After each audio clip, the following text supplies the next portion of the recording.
teman-teman PKH di seluruh Indonesia. Bagaimana kabar teman-teman semua? Semoga selalu diberikan kesehatan dan kelancaran dalam menjalankan aktivitasnya. Perkenalkan, nama saya Lilis Suryani, pendamping PKH Kecamatan Batunggal, Kabupaten Pasir, Kalimantan Timur. Di sini saya akan menyajikan video untuk tugas akhir pada pelatihan pencegahan dan penanganan stunting bagi SDN Kesos. Di sini saya mendapat tugas di modul 8 sesi 14, yaitu mengenai mendukung keluarga mengakses rujukan untuk penanganan stunting. Nah teman-teman, untuk lebih jelasnya mari kita saksikan video berikut ini. Kalau ada kekurangan dalam video itu, saya pribadi mohon maaf. Jangan lupa teman-teman untuk like, comment, share, dan subscribe. Terima kasih. Assalamualaikum warahmatullahi wabarakatuh. Waalaikumsalam warahmatullahi wabarakatuh. Berjumpa lagi ya ibu-ibu pada kesempatan kali ini. Jadi kali ini kita masuk di sesi 14 ya ibu-ibu ya. Nah sebelum masuk sesi 14 ini, apakah ibu-ibu sudah mengisi tabel janji diri? Sudah ya? Sudah tercapai semua? Alhamdulillah. Ada yang belum tercapai? Tidak ada. Alhamdulillah ya Bu ya, terima kasih. Jadi kita lanjut ke sesi 14 ya Bu ya, yaitu mendukung keluarga mengakses rujukan untuk penanganan stunting. Dalam acara pertemuan kelompok penanganan, pada kali ini kita akan membahas mengenai kelanjutan sesi dari yang kemarin ya Bu ya, kemarin sesi 13. Sekarang kita lanjutkan dengan sesi 14, yaitu mendukung keluarga mengakses rujukan untuk penanganan stunting. Ya, yang sebagaimana kita tahu, stunting ini adalah suatu kelainan pertumbuhan ya ibu-ibu ya, pada anak balita, yang mana yaitu ada gangguan pertumbuhan, yang mana tinggi badannya pendek atau rendah tapi tidak sesuai dengan umurnya. Jadi harusnya dia umurnya 3 tahun tapi badannya seperti anak umur berapa Bu? 1 tahun. Iya, 1 tahun atau 2 tahun. Nah di sini kita akan mulai, yaitu yang pertama mengidentifikasi layanan untuk penanganan anak stunting. Nah sebelum kita mulai, mungkin saya akan bertanya, ada yang masih ingat materi yang bulan lalu? Masih. Nah ibu, bagaimana cara kita memanfaatkan fasilitas yang ada untuk anak stunting itu? Contohnya apa saja ibu? Ada yang masih ingat? Misalkan apa saja? Dibawa ke posyandu. Ya, baik Bu Ita. Apa lagi Bu Baya selain dibawa ke posyandu? Makanan yang bergizi. Iya, makanan di lingkungan ibu-ibu semua. Misalkan ada keluarga atau ada tetangga yang anaknya mengalami masalah stunting ini, ibu-ibu bisa melaporkannya ke pendamping, baik itu pendamping PKH, pendamping kesejahteraan sosial, TKSK, itu bisa dilaporkan ke situ ya Bu ya. Nah jadi sebelumnya juga bisa kita konsultasi ke lembaga-lembaga yang menangani masalah anak stunting ini. Contoh misalkan puskesmas, posyandu, terus puskesos, pusat kesehatan sosial, bisa juga ke dinas sosial.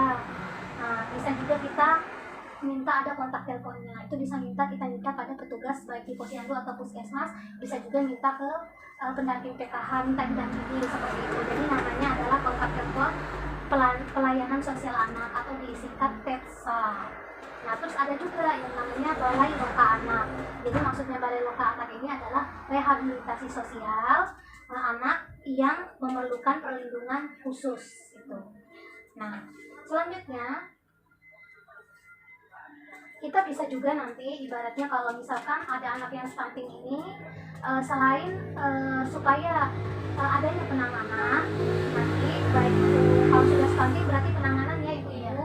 Nah sebelum terjadi stunting itu alangkah lebih baiknya ada pencegahan. Ibu masih ingat pencegahan supaya tidak stunting apa saja? Yang pertama Bergizi. makanan yang bergizi. Terus kita selalu cuci tangan dengan air bersih dan memakai sabun. Terus apalagi ibu-ibu? Buang air besar sama buang air kecil ya, atau di tempat yang bersih. Terus kita harus rajin juga mengimunisasi anak kita. Terus kalau berobat ke dukun atau ke fasilitas kesehatan ibu-ibu, itu tadi ya ibu-ibu ya, supaya kita bisa mencegah anak kita stunting. Nah selanjutnya jika ada anak yang stunting tadi, selain menghubungi layanan kesehatan menangani masyarakat yang dapat kita lakukan yaitu keluarga dapat mengoptimalkan bansos perbaikan gizi anak. Misalkan apa Bu? Biasanya peserta PKH kan dapat yang setiap bulan itu sembako ya Bu ya. Nah itu bisa dimanfaatkan. Kan di situ ada buah-buahan, ada sayur-sayuran, ada beras, ada telur ya Bu ya. Ada kacang hijau juga. Seperti itu bisa dimanfaatkan. Terus selanjutnya orang tua dan keluarga juga dapat melakukan stimulasi di rumah. Stimulasi ini misalkan sesuaikan dengan umurnya ya Bu ya. Kalau misalkan umurnya masih 1 tahun masih belajar berjalan. Kalau misalkan mau berjalan bisa kita pegangin ya Bu ya supaya tidak jatuh. Nah kalau sudah 2 tahun lain lagi, misalkan kita sudah bisa mengajak anak kita untuk bermain, misalnya narik di mobil mainan, bisa menangkap atau melempar bola ya ibu-ibu ya, bisa seperti itu. Jadi kita stimulasi biar anak-anak ini perkembangannya maksimal. Nah, di sini saya juga akan menjelaskan ibu-ibu semua ada beberapa petugas yang bisa kita hubungi bila di lingkungan kita ada yang mengalami stunting. Apalagi kalau yang bersangkutan itu adalah peserta PKH ya, Ibu Etun ya. Nah, jadi petugasnya di sini saya jelaskan yaitu ada yang namanya tenaga kesejahteraan sosial yang disebut dengan TKS. Nah, terus TKS itu ada beberapa petugasnya seperti misalkan pendamping sosial PKH itu termasuk TKS. Terus pendamping sosial puber, terus pendamping sosial anak, pendamping sosial LU, terus pendamping sosial KAT, ya Bu ya itu. Terus yang selanjutnya ada juga yang namanya pekerja profesional atau dikenal dengan PEKSOS, pekerja sosial. Ada juga pekerja sosial anak yang menangani permasalahan anak. Ada juga namanya pekerja sosial kebencanaan. Terus ada juga yang namanya penyuluh sosial, diantaranya ada penyuluh sosial ASN dan penyuluh sosial masyarakat. Nah, terus yang terakhir ada juga yang namanya relawan sosial, pekerja sosial masyarakat atau kita bilang PSM biasanya. Ada juga namanya fasilitator, puskesos, TKSK, KT atau Tagana. Nah, petugas-petugas ini Bu dilindungi oleh undang-undang. Pekerjaannya dilindungi oleh undang-undang, yaitu Undang-Undang Nomor 11 Tahun 2009 Pasal 37 tentang Sumber Daya Manusia Kesejahteraan Sosial dan Tenaga Kesejahteraan Sosial. Nah, di sini ada kasus ya Bu ya. Coba nanti Ibu bisa berdiskusi. Nanti Ibu Baya, Ibu Etun sama Ibu Ita bisa berdiskusi bagaimana cara menangani anak yang stunting. Ini saya bacakan ya Bu ya kasusnya. Mira berumur 3 tahun, akan tetapi sang ibu melihat tinggi badan Mira tidak sesuai umurnya. Mira itu tinggalnya di dusun terpencil dan keluarganya tidak memiliki uang untuk pergi ke fasilitas kesehatan. Nah, menurut ibu-ibu semua, bagaimanakah caranya supaya Mira ini bisa mendapat fasilitas untuk penanganan masalah stuntingnya? Nah, saya kasih waktu sekitar 5 menit ya Bu ya untuk berdiskusi. Silakan ibu-ibu berdiskusi. Baik ibu-ibu, apakah diskusinya sudah cukup? Sudah. Ya, alhamdulillah sudah ditemukan. Sudah. Jawabannya. Ya, untuk mempersingkat waktu mungkin diwakili sama ketua kelompok aja ya ibu-ibu ya. Ya. Bagaimana ibu kita, pendapat ibu kita bersama teman-teman dengan kasus yang dialami oleh Bapak dan Ibu Mira ini? Untuk pendapat kami ibu-ibu ini, Iya. kasusnya lebih lanjutnya melaporkan ke pendamping PKH. Ya, selanjutnya apa lagi urusan itu? Dibawa ke puskesmas, Iya. posyandu, Iya. dan ditindaklanjuti.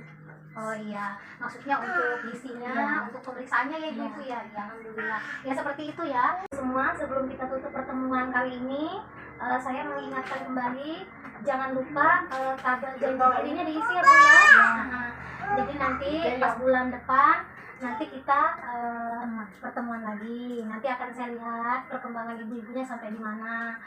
Jangan kecewa Bu, jangan putus asa kalau misalkan tabel janji dirinya belum semuanya bisa dilaksanakan ya Bu ya. Harus tetap berusaha. Nah, sebelum kita tutup pertemuan kali ini, ayo kita yel-yel Bu yang sudah saya ajarin kemarin biar lebih semangat ya. 1, 2, 3. Anak stunting? No. Anak sehat? Yes. Are you ready? Yes, yes, yes. Sampai jumpa.